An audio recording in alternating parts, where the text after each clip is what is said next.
Okay, in this video I will continue with the wear allowance topic. In the previous video, up to the wear allowance, I have told you the adding of wear allowance will increase the life of the gauges. And here, as per the British standard, wear allowance is applied when the work tolerance is greater than the. So here the work tolerance is there, right? So work tolerance is, if the work tolerance is greater than the 0.09 mm, when the work tolerance is small, then there is no addition of the wear allowance. When if it is greater than 0.01, if it is greater than 0.09 mm, so work tolerance is, when the work tolerance is applied. If it is small, work tolerance is, so if the work tolerance is small, then there is no addition of wear allowance. Then there is no addition of what? Wear allowance. So work tolerance and the wear allowance. If the work tolerance is greater than 0.09 mm as per the British standard, so there the work tolerance is applied. When the work tolerance is small, there is no addition of the wear allowance can be takes place.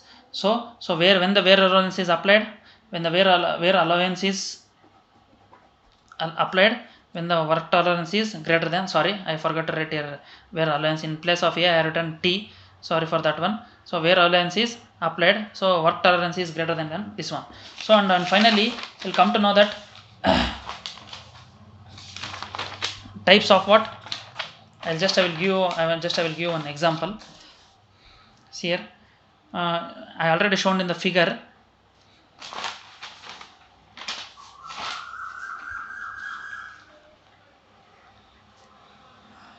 So for hole it's very important where allowance is added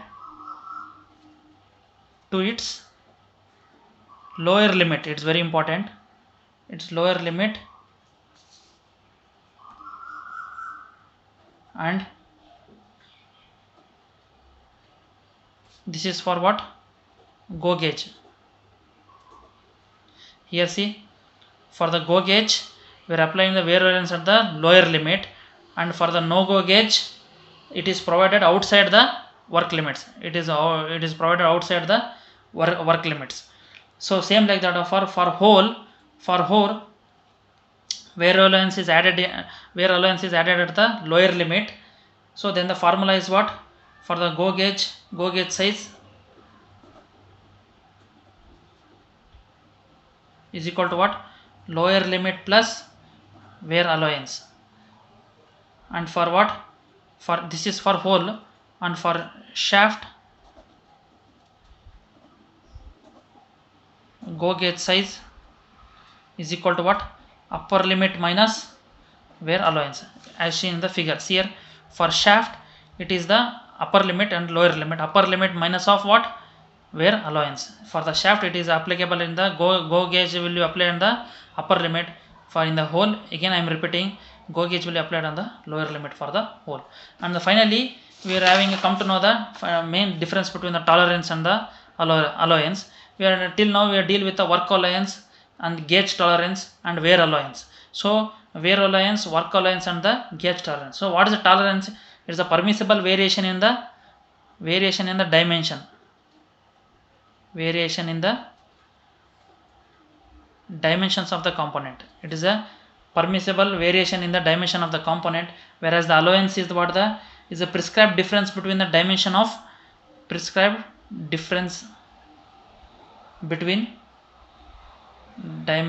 what? Two mating components.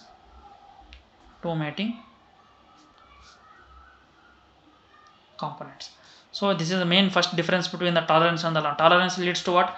Permissible variation in the dimension of the component. Here the prescribed difference between the different dimensions of the two mating components, nothing but a allowance. So allowance, I already told you, it is a difference between upper minus lower limit of the for a shaft or a hole. So same like that here also difference between the dimension. And for the tolerance, it is allowed to cater the degree of the skill. I had told in the when explain the concept of tolerance, gauge tolerance. So here is the variation in the dimension of the component. Okay, it is a permissible variation in the dimension of the components. Okay, and then the next point, it is provided on the dimension of the component, and it is not possible to make a component of exact dimension. It is not possible to make a component, and it is also provided on a dimension of component. It is provided on the dimension of the component. Okay, it is provided on the dimension of the mating components. Here mating in on the mating, where the mating components, there we are providing the dimensions of the allowance to obtain the required type of, to obtain what, to obtain fit, required of the fit, to provide a dimension of the component. This is of the exact dimension. So and the third difference is what, it's the difference between the higher and the lower limit of the dimension of the component. It's the difference between the lower limit of the hole and the, it's very important, lower limit of the hole and the upper limit of the shaft. I have shown in the figure here, lower limit of the hole and upper limit of the shaft. Here this is the upper limit and this is the lower limit, upper limit of the shaft and lower limit of the hole. And this is the difference between the higher and this is what the difference between the higher and the lower limit of the dimension of the component. Okay, it is a it has an absolute value without sign. It has what, tolerance have absolute value, is very important. 4 points is there, and the last point is what, absolute. It has very absolute value. It may be positive for clearance, or negative for interference. It has an absolute value without sign. For allowance we are having a sign, positive sign for clearance and negative sign for interference. This is regarding the main difference between the tolerance and the allowance. It's a compulsory question. In the next video I will explain you the procedure to solve on go and no go gauge design. Okay, thank you.